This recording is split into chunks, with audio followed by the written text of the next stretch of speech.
श्रीशङ्कराचार्यमठास्य पद्म आदयं च सामरं च शिशुं तन्त्रोटकं वार्तिककारमन्नात् अस्मद्गुरुं सन्ततमानतोऽस्मि सृष्टिते स्मृते पुराणानाम् आधारं करुणालयं नमामि भगवत्पादं शङ्करं लोकशङ्करं शङ्करं शङ्कराचार्यं केशवं बादरायणं सुप्रभाषन्तो वन्दे भगवन्तो पुनः पुनः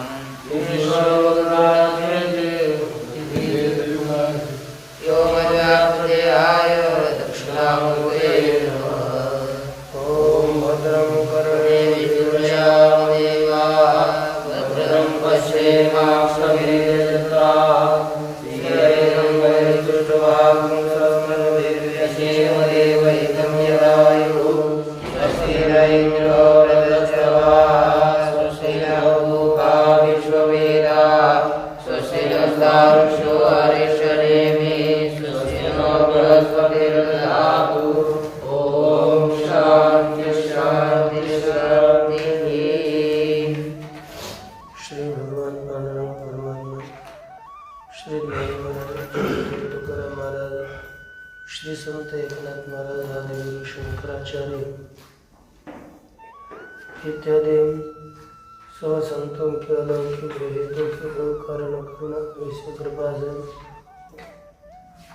उपनिषदों के विचार के प्रसंग में मांडव्य की कारिका का विचार करते हुए तृतीय प्रकरण का विचार हम देख रहे थे। इसमें 11 मंत्र तक 12 हुआ पूरा। दो ज्ञानी परम ब्रह्म प्रकाशितम, यह बृहदारण्यक का जो विषय है उस बृहदारण्यक के विषय को यहाँ पर प्रकट किया। अभी श्रुतियों का तात्पर्य एकत्व में ही है, ये बताना चाह रहे हैं। इतश्च एकत्वे श्रुतीनां तात्पर्यम इत्याह। अब इससे भी श्रुति का एकत्व में अभेद में ही तात्पर्य है, ये बताने जा रहे हैं। श्लोक क्रमांक 13 बोलिए। जीवात्मनोरनन्यत्वं अभेदेन प्रशस्यते नानात्वं निन्द्यते यच्च तदेवं हि समञ्जसम्। कहते अभेदेन जीवात्मनो अनन्यत्वं प्रशस्यते नानात्वं निन्द्यते यच्च नानात्वं निन्द्यते तद एवं ही समंजसम। अर्थ अभेदेन अर्थात अभेद के द्वारा श्रुति क्या कहती है? जीवात्मनो अनन्यत्वं प्रशस्यते, जीव और परमात्मा के एकत्व की प्रशंसा की जाती है। अभेद के द्वारा जीव और परमात्मा के एकत्व की ही प्रशंसा की जाती है। अभेद के द्वारा यच्च नानात्वं निन्द्यते, और नानात्व अर्थात भेद, भेद की निंदा की जाती है। क्या की जाती है? निंदा। भेद नानात्वं च निंदते, नानात्व की निंदा की जाती है और अभेद की प्रशंसा की जाती है। तो ये कभी समंजस है, ये न्याय संगत कभी होगा, कब होगा? तो कहते तद वह सब एवं ही समंजसम, एवं अर्थात एकत्व होने पर भी, जीव और परमात्मा इन दोनों का एकत्व होने पर ही यह योग्य है, यह न्याय संगत है। क्योंकि भेद की निंदा करना और अभेद की प्रशंसा करना, जब जीव परमात्मा में अभेद है तभी यह संभव है। तभी यह संगत है। टीका में लिखा अभेदेन ब्रह्म वेद ब्रह्मैव भवति इत्यादिना ब्रह्म भाव फलवादेन इत्यर्थ। अभेद के द्वारा स्तुति की जाती है ना, तो कैसे कहते हैं ब्रह्म वेद ब्रह्मैव भवति, ब्रह्म को जानने वाला ब्रह्म ही हो जाता है इत्यादि। जो ब्रह्म फलवाद है, ब्रह्म रूप हो जाता है, ऐसा जो अभेद ज्ञान का फल है उसके कथन के द्वारा यत् प्रशस्यते, जिसकी प्रशंसा की जाती है, तद विधेयम, वही विधान का विधि का विषय होता है, उसका एक विधान किया जाता है। इत्यादि न्यायात एकत्व दर्शने फलवादोपपत्त्युपलम्भात, इस तरह एकत्व दर्शन में फलवाद की सिद्धि का उपलम्ब होने से एकत्वम प्रशस्तत्वाद विवक्षितम इति भाव। एकत्व ही प्रशस्त है, प्रशस्त अर्थात एकत्व की प्रशंसा किए जाने से एकत्व ही यहाँ पर बताने के लिए विवक्षित है। यच्च अनेकत्वम सर्व प्राणी साधारणम तन्निंद्यमानम दृश्यते, और जो एकत्व सब प्राणियों में साधारण है वह निंद्यमान है, उसकी निंदा की जाती है और वह निंदा किया हुआ सा देखा जाता है। यह निंदते तद निषिध्यते, यह भी एक न्याय है। जिसकी निंदा की जाती है वह उसका निषेध किया जाता है। और यद स्तूयते तद विधीयते, जिसकी स्तुति की जाती है उसका विधान किया जाता है। इस तरह से केवल परमात्मा की स्तुति की जाती है, अभेद की स्तुति की जाती है, इसलिए विधेय अभेद है। और निंदा भेद की जाती है तो भेद निंदे है, निषिद्ध है। अब देखिए भाष्य, यद युक्तितः श्रुतितश्च निर्धारितम जीवस्य परस्य चात्मनो जीवात्मनो अनन्यत्वम अभेदेन प्रशस्यते। कहा कि युक्ति से और श्रुति से जिसका निर्धारण किया गया, निश्चय किया गया, वो कौन है? कहते जीवस्य परस्य च अर्थात आत्मनो, जीवात्मा का और परमात्मा का, अर्थात जीवात्मनो हो, जीव और परमात्मा इन दोनों का अनन्यत्व अर्थात एकत्व अभेदेन प्रशस्यते, अभेद के द्वारा एकत्व की प्रशंसा की जाती है, स्तुति की जाती है। किन्होंने? शास्त्र के द्वारा, व्यासादेवों के द्वारा इसकी स्तुति की जाती है, शास्त्र के द्वारा भी इसकी स्तुति की जाती है। यच्च सर्व प्राणी साधारणम स्वाभाविकम शास्त्र बहिष्कृतैः कोक्तार्किकैः विरचितम नाना दर्शनम निंद्यते। और जो सब प्राणियों में साधारण है, ये वेद ज्ञान किस प्राणी में नहीं है?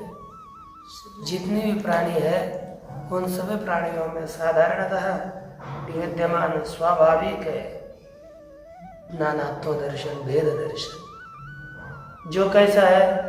शास्त्र बहिष्कृत ही कुतार्किक ही विरचितम, जो शास्त्र बहिष्कृत कुतार्किक है, शास्त्रों ने जिनको अपने बाहर किया है, ऐसे कुतार्किकों के द्वारा विरचित लिखा गया जो नानात्व दर्शन है, भेद दर्शन है, निंदित है, उसे भेद दर्शन की निंदा की जाती है।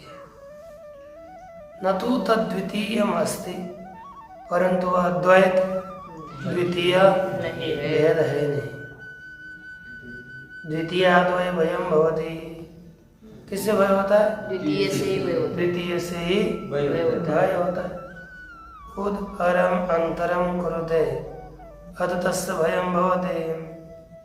उत अर्थात थोड़ा भी, अंतरम कुरुते अंतर अर्थात भेद करता है, अत तस्य भयम भवति, जो अपने में थोड़ा भी भेद देखता है, थोड़ा भी, उसे भय लगता है, वह डरता है। इस तरह क्या की गई? निंदा की गई। किसकी? किम किन्न कृतम पापम चौरेणात्मकहरेण। इसलिए वेद के द्वारा, वेद दर्शन से उसके भेद की निंदा की है। इदम च सर्वम, इदम सर्वम यद अयम आत्मा, यह सब कुछ कौन है? आत्मा है। मृत्यु समृत्यु आपनोति यह नान्य पश्यति। जो मनुष्य नाना की तरह देखता है, अर्थात भेद देखता है, भेद दृष्टा है, स मृत्यु समृत्यु आपनोति, मृत्यु आपनोति, मृत्यु से मृत्यु को प्राप्त करते, अर्थात पुनः पुनः मरता है, पुनः पुनः जन्मता है, पुनः पुनः मरता है। ये परंपरा चली रहती है। इत्यादि वाक्यैश्च अन्यैश्च ब्रह्मविद्भिः, इत्यादि वाक्यों के द्वारा और अन्य ब्रह्मविद्ताओं के द्वारा भी वेद दर्शन की निंदा की हुई है।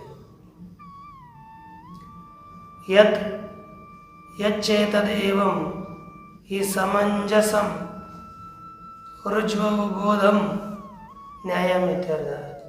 कहते हैं कि यच्च एतद् तदे एवं समंजसम, वह इस प्रकार समंजस है, अर्थात सुख आवश्य, सुख के द्वारा सुख से निश्चय करने योग्य, ये न्याय है।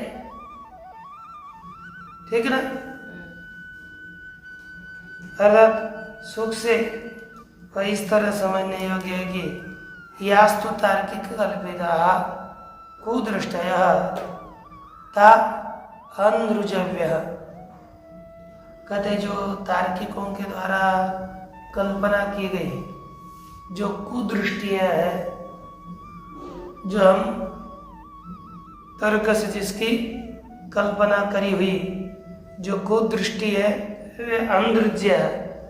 अंधृज्य अर्थात टेढ़ी है, सरल नहीं है, योग्य नहीं है। निरूप्य माना न घटना प्रांचंती थी अभिप्राय, उनका निरूपण भी के दर्शन भी करा गया। तो ये घटना को प्राप्त नहीं करते, घटना को जो अपने अंतःकरण की संभावना है उस संभावनाओं को प्राप्त नहीं कर सकते। इसी के विषय में टीका में एक श्लोक दिया, या वेद बाह्या स्मृतयो याश्च काश्च कुदृष्टिय। जो वेद बाह्य स्मृतियां हैं और जो कोई कुदृष्टियां हैं, ये तो सर्वास्तालिश्वला प्रेत्य, क्योंकि वे सभी मरने के बाद निष्फल हो जाते हैं। तमोमूलायिता स्मृता, वे सभी तमोमूल, मलमूल मेरे तम अज्ञान मूलक है, ऐसा समझना चाहिए। इस तरह मनु जी ने बताया। और जो भेद है उस भेद दृष्टि की निंदा करी और तद संबंधित जो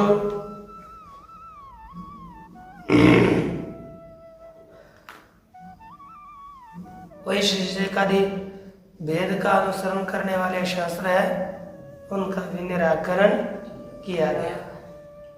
अब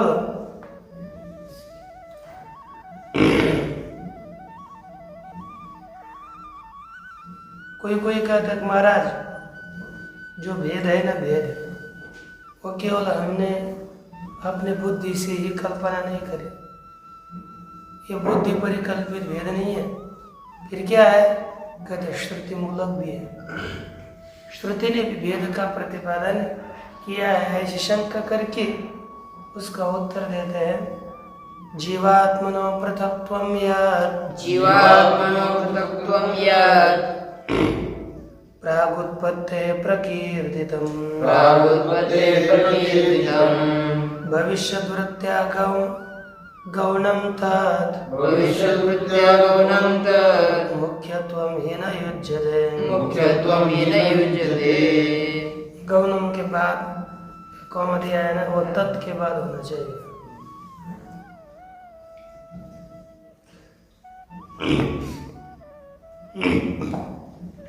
देखिए जीवात्मनो पृथक्त्वं यत् प्रागुत्पत्तेः प्रकीर्तितं प्रागुत्पत्तेः जीवात्मनो यत् पृथक्त्वं प्रकीर्तितं अन्वय प्रागुत्पत्तेः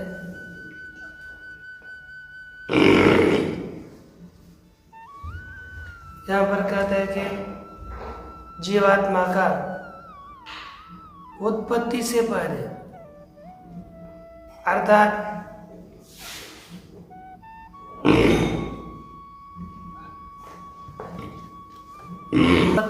प्राक यत् जीवात्मनो पृथक्त्वं प्रकीर्तितम, उत्पत्ति से पहले। किसकी उत्पत्ति? तो सृष्टि की, जगत की उत्पत्ति से पहले अर्थात कर्म कांड में भी जो जीव और आत्मा का भेद बताया गया वह कैसे बताया है? भविष्य प्रत्यागमनम, वह भविष्य वृत्ति से गौण बताया। भविष्य वृत्ति से क्योंकि भविष्य काल में भेद आने वाला है कि नहीं? भविष्य उत्पत्ति के बाद भेद आने वाला है, ऐसा मानकर उत्पत्ति से पूर्व में ही भेद का प्रतिपादन शास्त्र ने किया हुआ है। जगत की उत्पत्ति से पहले ये भेद का प्रतिपादन शास्त्र करता है। क्यों? भविष्य वृत्ति से, क्योंकि भविष्य काल में भेद आने वाला है, इसलिए वह गौण पृथक्त्व बताया, गौण भेद बताया गया है ना। मुख्यत्वम नहीं युज्यते, इसलिए उसमें मुख्य अर्थ नहीं माना जा सकता, गौण को मुख्य नहीं बता सकते। टीका में लिखा उत्पत्तिर युत्पत्ति ही सम्यक ज्ञानम। क्या है? उत्पत्ति यथार्थ ज्ञान तथा तद अर्थोपनिषदाम प्रवृत्त्यपेक्षया प्राक। कहा कि अर्थ, उपनिषदों का जो अर्थ है उस अर्थ के ज्ञान से पहले, उसकी प्रवृत्ति के पहले कर्म कांड के द्वारा जो पर और अपर, परमात्मा और जीव, इनमें नानात्व बताया गया, तद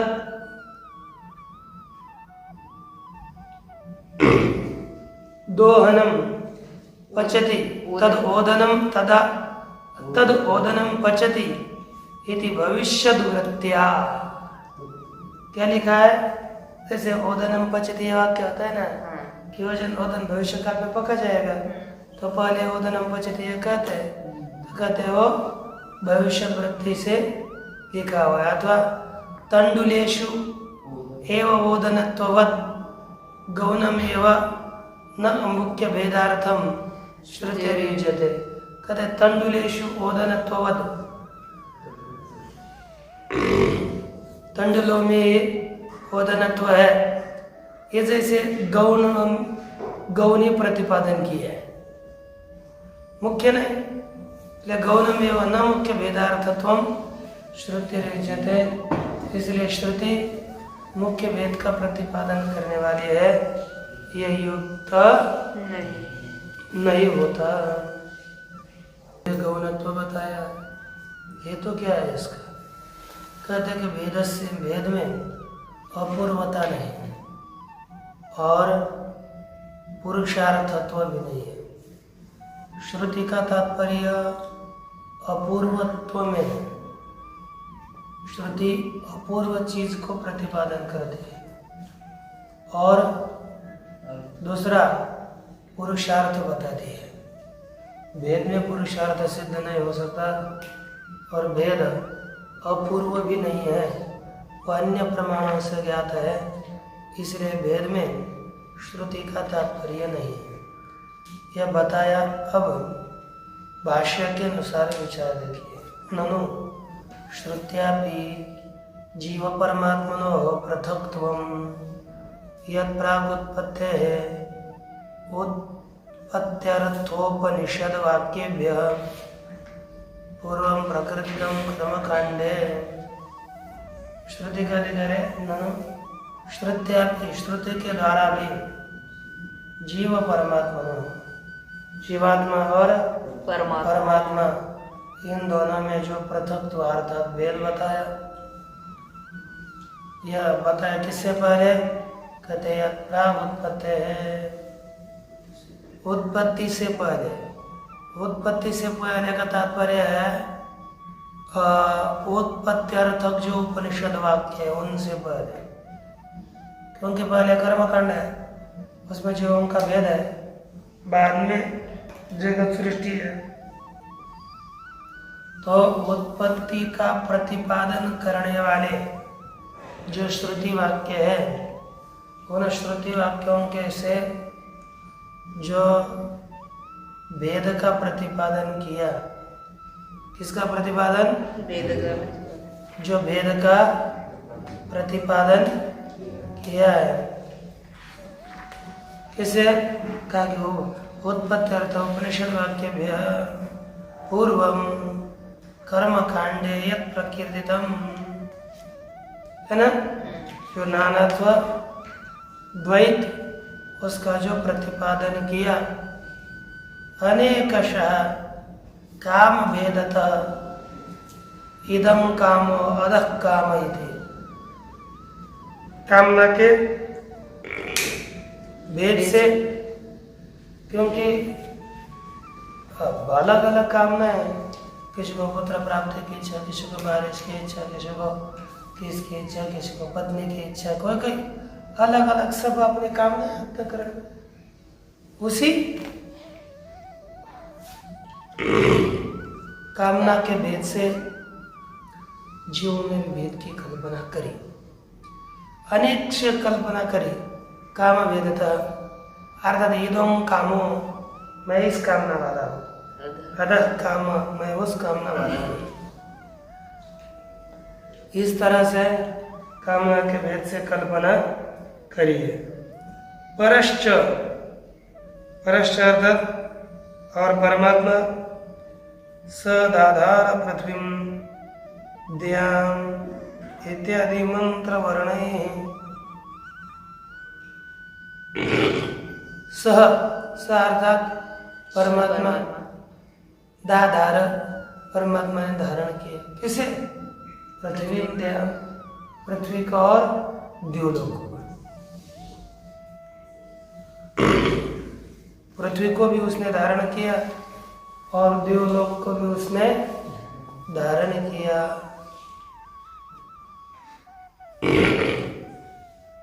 इत्यादि मंत्र वर्णनों के द्वारा परमात्मा का भी प्रतिकथन किया गया है। तत्र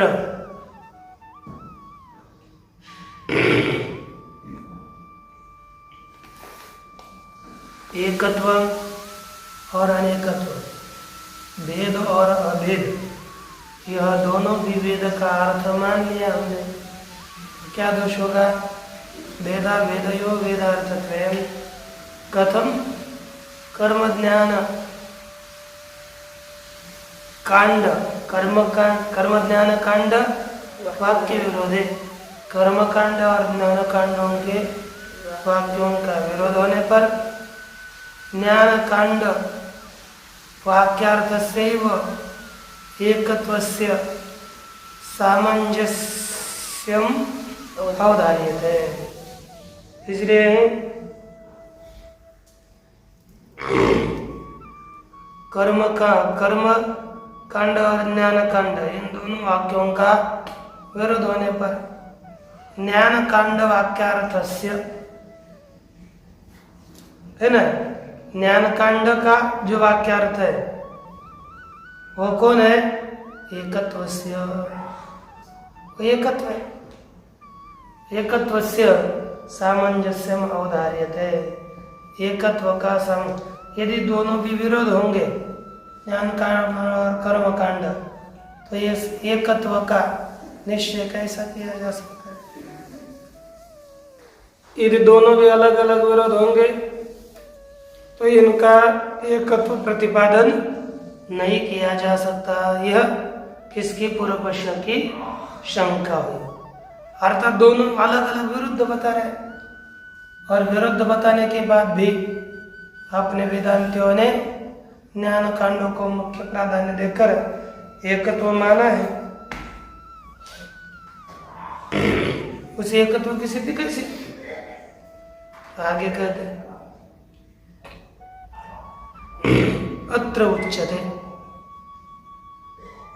इसमें श्लोक के अक्षरों के द्वारा उत्तर दिया जाता है। कहते हैं कि यतो वा इमानि भूतानि जायन्ते यथा आग्नेय क्षुद्रा विस्फुलिंगा। ताकि यतो वा इमानि, जिससे यह सभी भूत सभी प्राणी उत्पन्न होते हैं। यथा अग्नि क्षुद्रा विस्फुलिंगा, जैसे अग्नि से छोटे छोटे चिंगारियां उत्पन्न होती है। तस्माद आत्मना आकाश संभूता, उसी इस आत्मा से आकाश की उत्पत्ति हुई। तद ऐक्षत, उसने ईक्षण किया।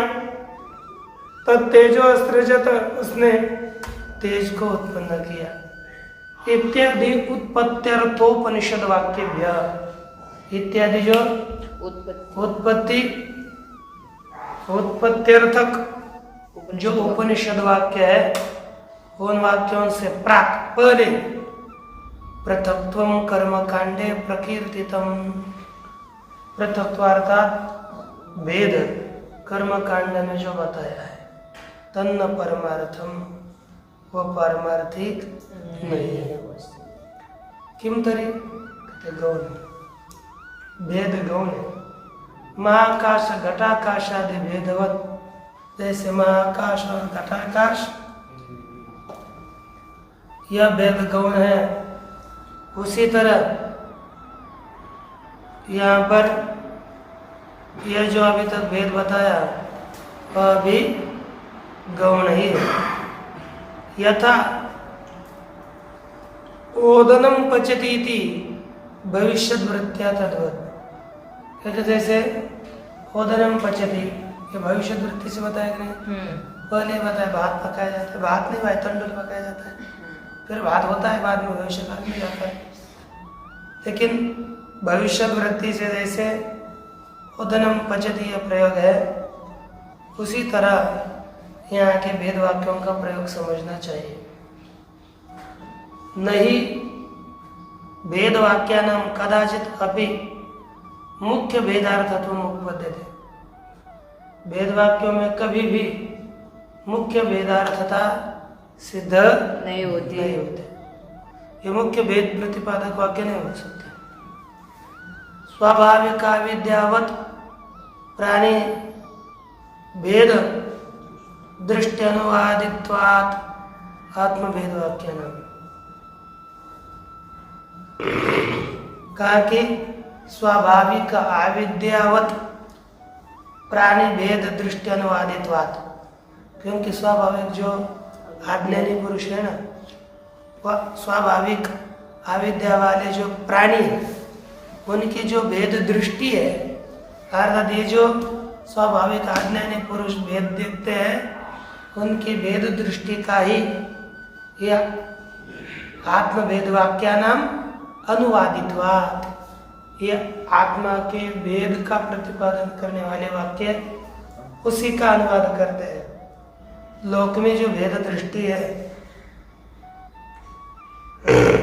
उन्हें भेद दृष्टियों का उसने अनुवाद मात्र किया है, यह भेद वास्तविक नहीं है।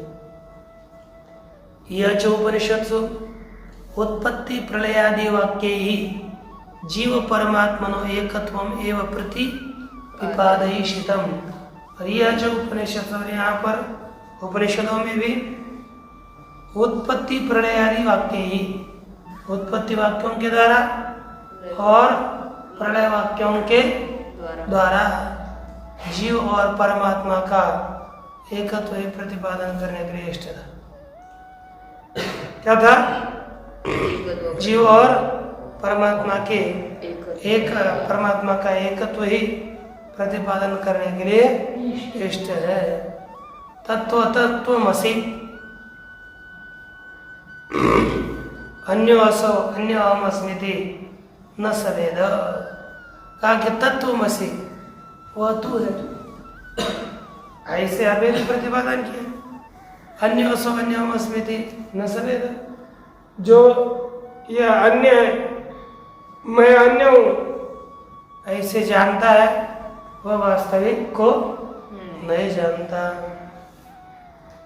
इत्यादियों के द्वारा भेद दृष्टि की निंदा की गई है।